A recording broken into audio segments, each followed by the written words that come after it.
Les amis, j'espère que vous allez bien. Premier faux pas du Barça. Ça sent pas forcément très bon pour ce match de troisième journée. Troisième journée de Liga face au Vallecano. Et match nul, un but partout. Et ça aurait même dû finir par une défaite. C'est même un miracle.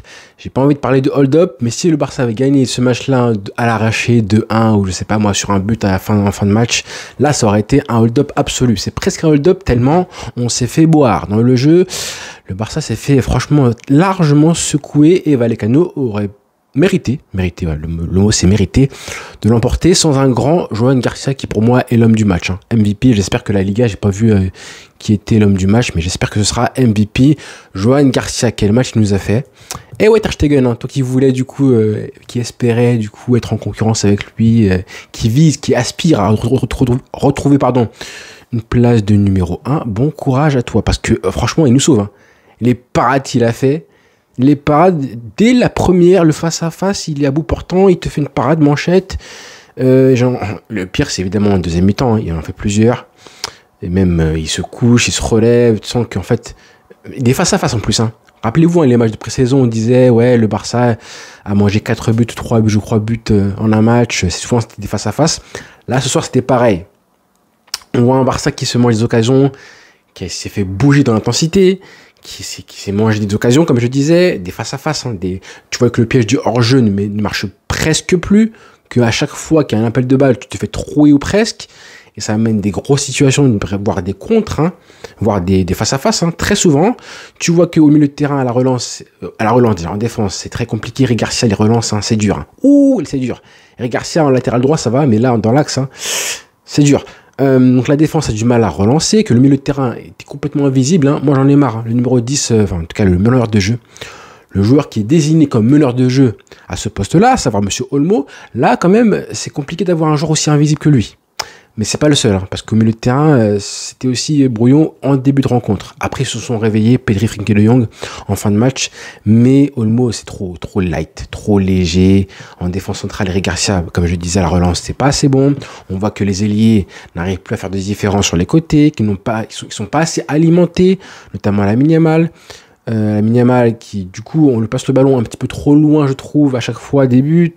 Pas assez alimenté, tout simplement. Pas assez connecté aussi. Et on n'arrive pas à le trouver, et encore pire, Olmo vraiment. Et Lamine Yamal aussi, je pense qu'il faudrait aussi un moment commencer à...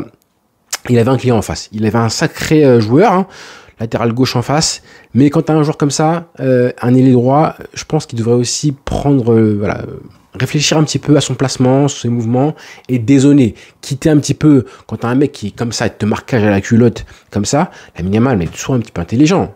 En tout cas, le coach, Hansi Flick aussi pourrait l'aider, le guider à un petit peu dézonner. Vas-y, déplace-toi un peu, fais-toi plaisir. Et comme ça, tu vas un petit peu déranger, perturber le marquage individuel et l'organisation tactique qu'il y a en face. Donc, ouais. Et je parle beaucoup, je débite beaucoup, mais là, ça va pas. Là, on l'avait vu déjà, du coup, lors du deuxième match. Et j'avais dit, ce match-là, même si tu le gagnes, il y avait beaucoup d'enseignements à tirer.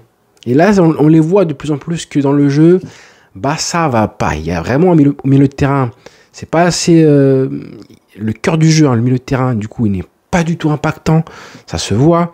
Du coup, on n'a pas des ailiers, des attaquants alimentés comme ils devraient l'être.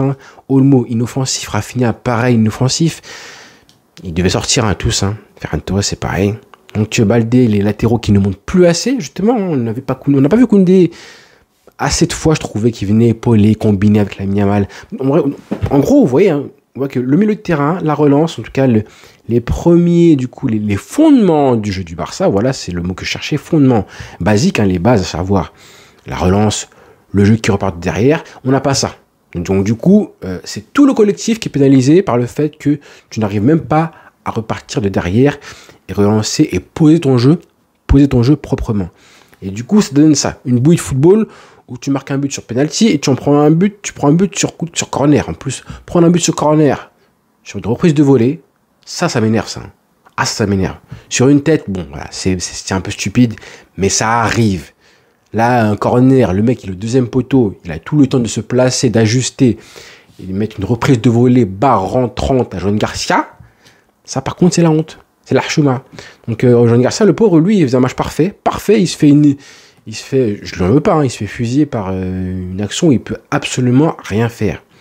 Et tu marques un but sur penalty. Bon, le penalty, encore une fois, ça va jaser. La VAR, comme par hasard, elle était absente à ce moment-là. J'ai envie de dire que moi, je priais justement. Je priais pour qu'il n'y ait pas d'incident pendant le moment où la VAR serait du coup inaccessible. En espérant du coup qu'elle revienne à ce moment-là dans le match plus tard. Elle est arrivée malheureusement bien plus tard. Et qu'est-ce qui s'est passé? Polémique sur le penalty de Lamine Yamal. Bon, écoutez, pour moi, il y a faute. Je pense qu'il y a faute. Parce qu'il vient avec la cuisse, il vient taper le joueur, voilà, heurter le joueur, toucher même pas le ballon, il vient le heurter. Donc pour moi, il y a penalty. C'est vrai que le contact est un peu bizarre. Le contact est un petit peu folklorique et tout, c'est pas académique, on va dire ça comme ça. Mais pour moi, il y a penalty. Il y a faute, il y a obstruction, plutôt, d'un joueur qui vient du coup au contact d'un autre et qui l'empêche du coup de continuer du coup sa course sans toucher en plus le ballon. Donc pour moi, il y a faute. Lamine Yamal qui, du coup, prend le ballon et va le tirer. Ça, c'est un indice. Encore un indice, hein, j'avais parlé du fait que Lamine Yamal prenne de plus en plus de responsabilités. Il a tiré un coup franc le premier match. Il prend le penalty aujourd'hui. Attention, ça veut dire que le mec est déterminé. Est-ce que c'est parce qu'il sait que là, les votants du Ballon d'Or, ça compte, hein. Marquer les esprits, marquer des buts et tout. C'est peut-être ça. Mais ça peut aussi se prolonger toute la saison. Et si c'est le cas, ce sera un signe intéressant de voir un joueur qui continue du coup à prendre en maturité, responsabilité.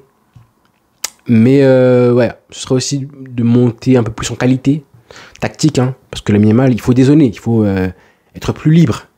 Parce que là, on sentit qu'il s'est quand même fait bouffer. Il n'a pas réussi à passer vraiment son vis-à-vis. Vous savez, hein, quand vous étiez lié à cette espèce de rapport de force avec le latéral en face de vous, l'espèce d'ascendant psychologique à avoir, la première chose quand tu es lié, c'est évidemment de réussir à battre ton vis-à-vis. Ton match, c'est ça. Ton match, c'est avant tout prendre l'ascendant psychologique et technique et tactique par rapport à ton vis-à-vis. Si tu le fais pas, ton match, il va être pauvre. Et malheureusement, il a été assez pauvre à part son but, mais bon, c'est penalty, donc voilà. On va pas se contenter de ça. On va laisser ça aux fans du portugais. Donc ouais, Lamine Yamal, on veut plus. On veut beaucoup plus que ça. C'est pas le seul, hein. Malgré la bonne volonté des joueurs comme Pedri et Frenkie de Jong aussi en fin de match. Hein. Très très bons les deux. On veut plus. Christensen, moyen. En tout cas, je pense que niveau complémentarité, Eric Garcia Christensen, ça colle pas. Ça ne colle pas. On aurait aimé évidemment voir Koubarsi avec Christensen. Et je pense que ça aurait été un peu mieux. Parce que la défense a pris l'eau. Mais je pense pas que la défense a pris l'eau à cause de la défense seulement. Je pense que aussi le milieu de terrain, c'était un peu plus compliqué. Maintenant, voilà, un partout, faut accepter la chose. Hein. C'est compliqué parce que le Real a pris les 3 points hier et tout. Tu perds 2 points. Tu vas aller à la trêve là, du coup, avec l'esprit, du coup. Ah, ça, c'est un peu relou. Faut être prêt. Hein. Et là, du coup, je parlais de ça lors du dernier match en disant que, attention, on avait des petits signes, des prémices de là, peut-être ce qui s'est passé lors de la remontada du deuxième match, ça pouvait être révélateur. Et bah malheureusement ça se confirme. Ce soir ça se confirme que le Barça a du mal dans le jeu. Et t'as un mois, hein, je rappelle que le match Barça-PSG aura lieu le 1er octobre, à savoir dans un mois, jour pour jour plus 1. Donc il faut régler ces problèmes-là très très vite. Je sais pas si tactiquement, est-ce que l'équipe, le 11 mis par Hansi Flick est le bon. C'est pas sûr. Un petit peu trop de changements peut-être. À voir. La défense centrale. Voilà, il faut installer des joueurs progressivement. Moi, j'avais vanté Hansi Flick il y a un an de ça parce que très vite, hein, rappelez-vous, dans la saison, contrairement à Xavi qui lui avait mis beaucoup plus de temps, lui, Hansi Flick, il avait très vite trouvé son 11 type et il l'a gardé. Alors que Xavi, lui, il changeait, il cherchait, il avait trouvé très tard. Mais Hansi Flick, il faut qu'il fasse la même chose maintenant. Trouver un 11, le garder pour que l'automatisme revienne et assez vite là. Parce que de points perdus, du coup, ça urge. Tu peux pas te permettre de faire un faux pas à nouveau. Sinon, tu perds des points et du coup, tu seras du coup à plus 3 minimum. Même plus 4. Donc voilà. Voilà les frères. Rendez-vous très vite du coup. La trêve et tout, mais bon. C'est un peu compliqué cette période-là. Un peu compliqué. Bonne soirée à tous les frères. Rendez-vous très vite.